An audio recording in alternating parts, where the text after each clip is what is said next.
Bhojpuri industry के singer और actor Khesari Lal Yadav अपने गानों से जाने जाते हैं। एक्टर का लगभग हर गाना सोशल मीडिया पर वायरल हो जाता है। दोस्तों, खेसारी लाल भी अपने फैंस को खुश करने का एक मौका नहीं छोड़ते और आए दिन कुछ ना कुछ नया लेकर आते हैं।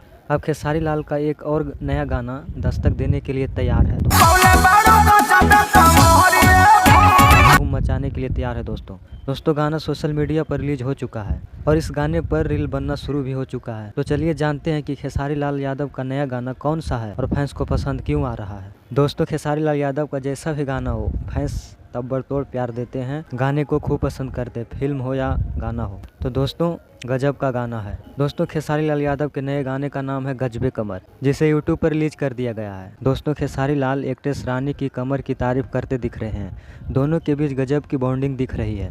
रानी भी पहली बार खेसारी के साथ दिखी है और वाकई गजब लग रही है। इस गाने को खेसारी लाल और शिल्पी राज ने गाया है। खेसारी लाल और शिल्पी के गाने तो वैसे ही फैंस को खूब पसंद आते हैं। अब सोशल मीडिया पर गाने का रिस्पांस काफ़ी अच्छा मिल रहा है और दोस्तों फैंस गाने की खूब तारीफ कर रहे हैं। दोस्तों, गाने के कमेंट में लोग बहुत अच्छे कमेंट कर रहे हैं। किसी ने लिखा, जब भी कोई खेसारी भैया का गाना आता है सबसे पहले सर्च करते हैं, वो चाहे भक्ति गाना हो या भोजपुरी गाना हो। और सबसे बड़ी बात है कि हम खेसारी भैया का बहुत बड़ा फैन भी हैं। एक दूसरे यूजर ने लिखा, जलवा है ट्रेंडिंग स्टार खेसारी लाल यादव का, जय हो।